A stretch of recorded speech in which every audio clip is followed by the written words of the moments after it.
Hey there, cats and kitties. I am the Blues Man, Johnny Blues, and with this video, I'll be discussing my thoughts on episode 4 of the anime series Boku Dake ga Inai Machi, or Erased, and talk about sheer intensity throughout the course of this episode.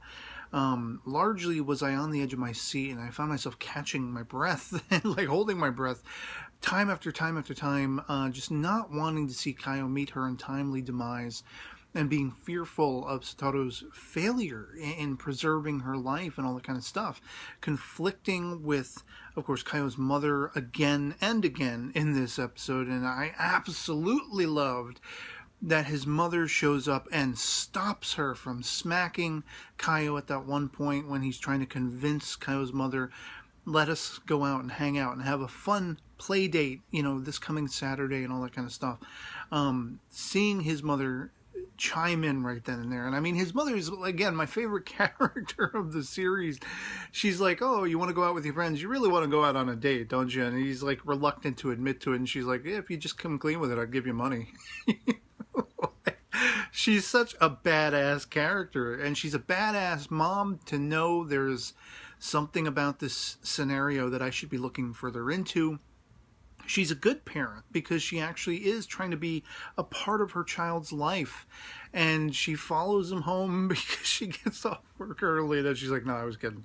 But she wouldn't have been there to catch, you know, Kaio's mother's hand and stop her from assaulting maybe both children at that point, because we've already seen this woman snapping at Satoru previously in the previous episode when things were that much more intense.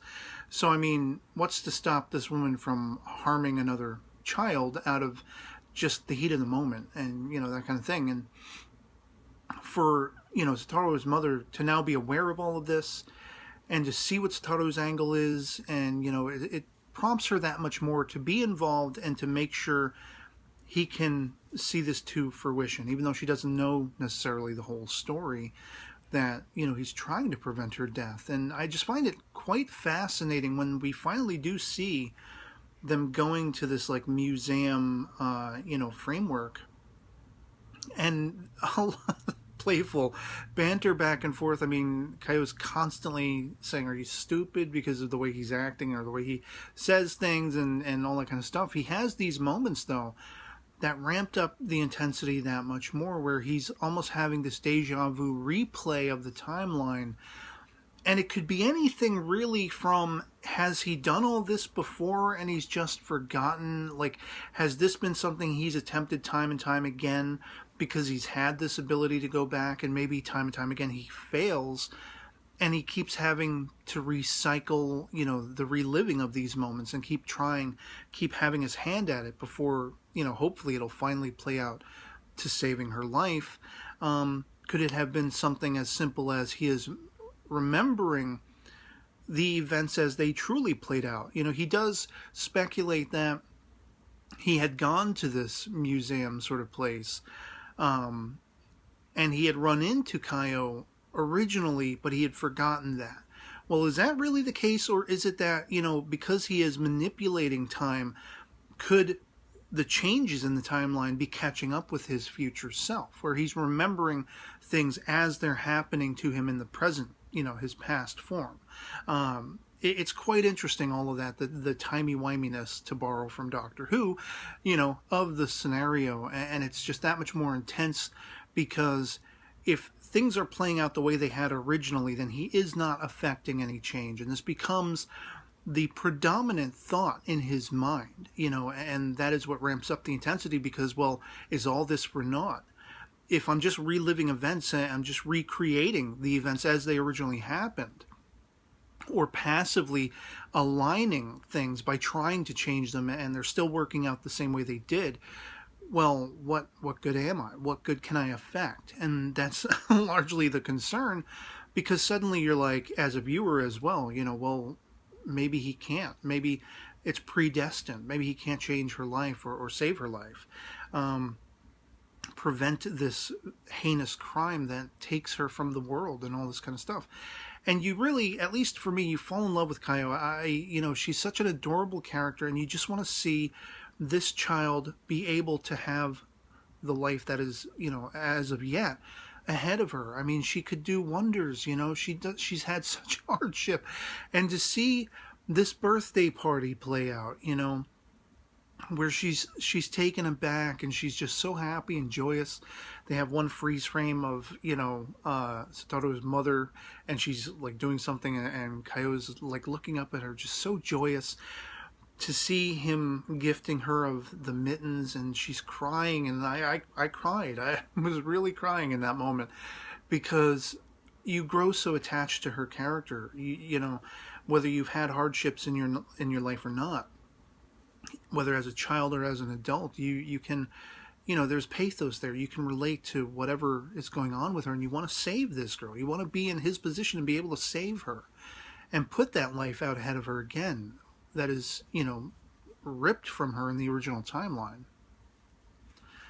And it's just so beautiful and so touching, but it's so intense as well, because as I've talked about, you know, it's kind of like the best way I can reference it, and I have referenced it in these videos, is being like the Scream franchise, where every other scene you're being potentially misdirected. You have red herrings potentially being thrown in your path as far as who is behind this, who is the bad guy, is there a bad guy, what kid is going to get killed, you know, could his saving her alter events to the point where his life is in danger, I've talked about before, or could another child's life become endangered? It's all these kinds of fascinating things, and when you have sequences like the teacher is calling for Kenya to come to the office, and there's that really awkward moment where all of the kids, you know, the one kid pinches the other kid's leg. Oh, we can't hang out with you Saturday. You and Kaio just go, and we have stuff we need to do. All of us conveniently have stuff we need to do. You know, calling back to Yuki sitting on the riverbank and getting picked up by a truck, strangely enough. It's like, is he gonna end up dead? I don't know. It's like there's so many different things going on, and we see that all these kids decided to put this surprise party together for both Satoru and Kaio. So we then, you know, through Kenya's words, we find out, well, the teacher actually had come to me. We you know, realized that you both had the same birthday, and so on the one hand, it's like, well, is there something malevolent going on? Is it misdirection? Was it just that the teacher called Kenya because he wanted to pass along this information to prompt all these kids to get together to have this party? Then you got the girl in the classroom who's still holding a grudge because she tried to point the finger at Kaio for stealing, you know, the lunch money and everything, and now everyone thinks she's a thief. And, of course, Satoru's not really focusing on her, so that leads me to suspect maybe she is going to be killed in Kaio's place. Because of that, you know, misdirected sort of attention, even though the attention is more befitting on Kaio because we want to save her life and all this stuff. Just the intensity, and it ramps up to the precipice, to the peak, to the highest monument of intensity with this cliffhanger after he has managed to seemingly save her life, get her beyond that day he postulated was the day she would go missing, and you know, be found subsequently dead, murdered in the park, and she doesn't come to school. And their parting promise, you know, as soon as she says, I promise, tomorrow I will give you the gift I've been working on for your birthday, I froze. I knew, like, oh, don't say that, please. And as soon as we get to that scene, I'm like, motherfucker. Because you see the mother skulking around. You see the mother, you know, encountering them on the way home. And Satoru runs off, and the looks on her face, for some reason we call back to the boyfriend, whether he's at home alone, drinking, or he was at a bar, I don't know. It's just so much potentially ominous and foreboding sensations throughout, amidst just, I mean, everything from being satisfied and happy, being joyous at Kaio's joy, the joy that, you know, all these kids coming together, and all of his slip-ups even, like, you know, there are times like he calls her pretty in class and everyone is like, you know, fanboying over that. They say he's got guts because they're holding hands on the walk to school. He's so protective of her, and little do I think he's even consciously aware. He's just thinking about saving this girl. He cares so much for her, and he doesn't want to see her die.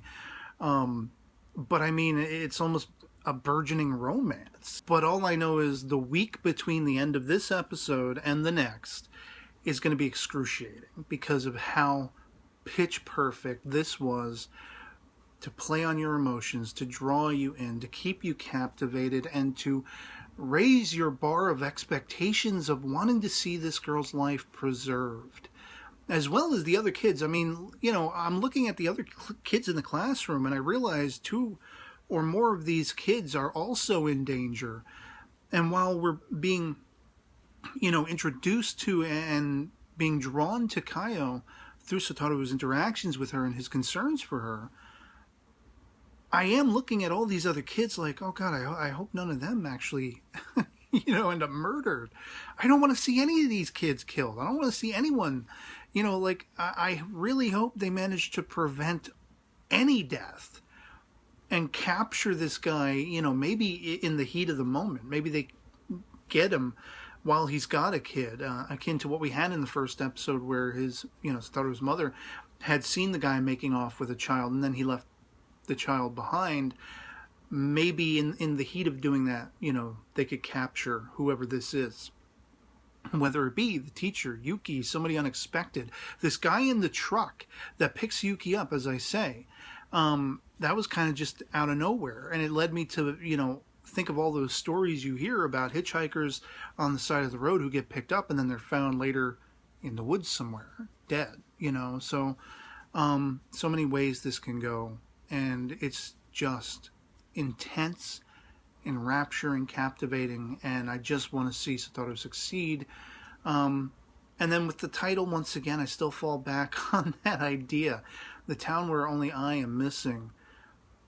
Will he have to sacrifice himself? Will he have to be the one who disappears in order, you know, like, will he have to be part of the event that captures who's ever doing this in order for all these other kids to potentially, you know, have their lives saved? I don't know. I really don't know. But I love it. I'm loving every millisecond of it. And I'd love to hear from you guys in the comments below what you thought of episode 4 of Erased, if it was as intense for you as it was for me. If you have just speculations aplenty, voice them in the comments below and such like that as to how you think this is going to play out. Whether or not, you know, you think he's going to be able to save Kaio, whether you think he's going to have to be sacrificial in sacrificing of himself in order to see that through, whether you think it's too late with this cliffhanger and Kaio has been taken from us. Anything goes in the comments below. Just love having that conversation. Love it or hate it. You know, our POVs can certainly disagree. And yeah, otherwise that'll be pretty much it for me on this. Hope this video finds you well, and I'll catch y'all later. Peace.